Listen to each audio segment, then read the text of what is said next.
ঐতিহাসিক ভূঞা পুখুৰীৰ পাৰত আজি আমি এইদৰে প্ৰতিবাদ সাব্যস্ত কৰিবলগীয়া হৈছে। ইয়াৰ কিয় কাৰণে হৈছে? চৰকাৰৰ অকৰ্মণ্যতাৰ কাৰণে।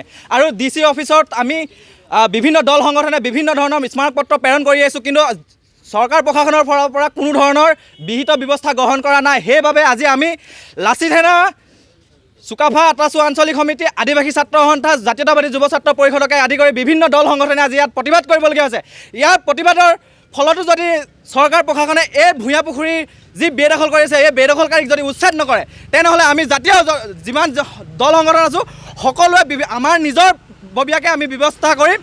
গতিকে আমি চৰকাৰক সকীয়াই দিব বিচাৰিছোঁ, যিদৰে আপোনালোকে বিভিন্ন জিলাত এই বেদখলকাৰীসকলক উচ্ছেদ কৰি আছে, ঠিক তেনেদৰে আমাৰ এই যি আহোম শাসনকালৰ ঐতিহাসিক ভূঞা পুখুৰী আছে, এই ভূঞা পুখুৰী আপোনালোকে উচ্ছেদ কৰক আৰু আমাৰ এই ভূঞা পুখুৰী সংৰক্ষিত কৰক।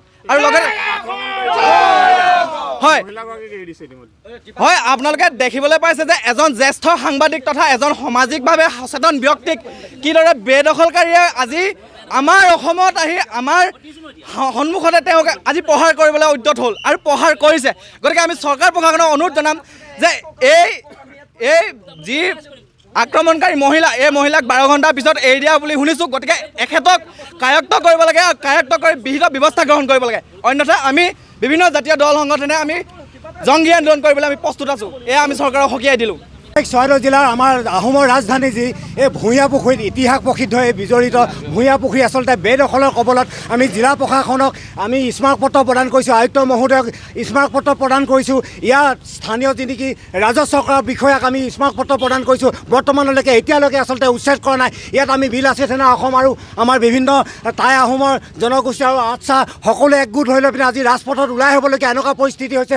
সিদিনাখন জ্যেষ্ঠ সাংবাদিক মহোদয়ক আচলতে বৰ্বৰভাৱে আক্ৰমণ কৰিছে দুষ্কৃতিকাৰী, আচলতে বেদখলকাৰী নাৰ্জিমা বেগম নামৰ যি দুষ্কৃতিকাৰীয়ে। কিন্তু ইয়াৰ পুলিচ প্ৰশাসনে আটক কৰিছিলে, কিন্তু 12 ঘণ্টাৰ পিছতে আচলতে তেখেতক মুকলি কৰি দিছে। ইয়াৰ আমি আচলতে কোনো কাৰণতে গ্ৰহণযোগ্য হোৱা নাই। আমি পুলিচ প্ৰশাসনক আচলতে আমি ধিক্কাৰ জনাইছোঁ।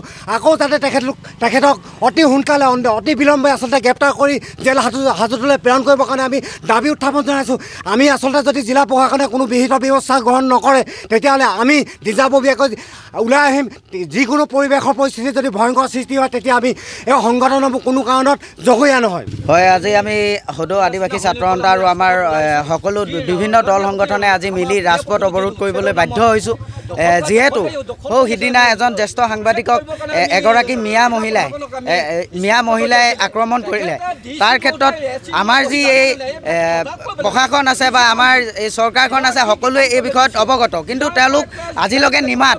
আৰু ইয়াত দল সংগঠনে আহি দেখাই দিয়াৰ স্বত্তেও আজি পৰ্যন্ত কিন্তু এই জেগাটোত, এই ভূঞা পুখুৰী জেগাটোত যি বেদখল বেদখল কৰি আছে এই মিয়া লোকসকলে। এই মিয়া লোকসকলক কিন্তু আজিলৈকে তেওঁলোকে উচ্ছেদ নচলালে।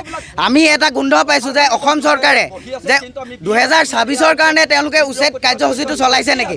আজি যিজন মহিলাক আক্ৰমণ কৰিছিলে এজন জ্যেষ্ঠ সাংবাদিকক, সেই সাংবাদিকজনক আক্ৰমণ কৰাৰ বাবে এখন এজাহাৰ দাখিল কৰা হৈছিলে। এজাহাৰৰ ভিত্তিত সেই মহিলাগৰাকীক তেওঁলোকে গ্ৰেপ্তাৰ কৰিছিলে, কিন্তু গ্ৰেপ্তাৰ কৰা 12 ঘণ্টাৰ পাছত তেওঁলোকে এৰি দিলে। এইটো এটা একদম লজ্জাজনক বিষয়। আৰু এই মহিলাগৰাকীক অতি শীঘ্ৰে আমি আদিবাসী ছাত্ৰ সন্থা তথা আমাৰ বিভিন্ন দল সংগঠনৰ দাবী যে অনতিপলমে এই মহিলাগৰাকীক গ্ৰেপ্তাৰ কৰিব লাগে আৰু জেল হাজতলৈ প্ৰেৰণ কৰিব লাগে। লগে লগে আমাৰ যি ভূঞা পুখুৰী আছে, ইয়াত যিমান বেদখলকাৰী আছে, বেদখলকাৰীসকলক বেদখল মুক্ত কৰিব লাগে। ধন্যবাদ।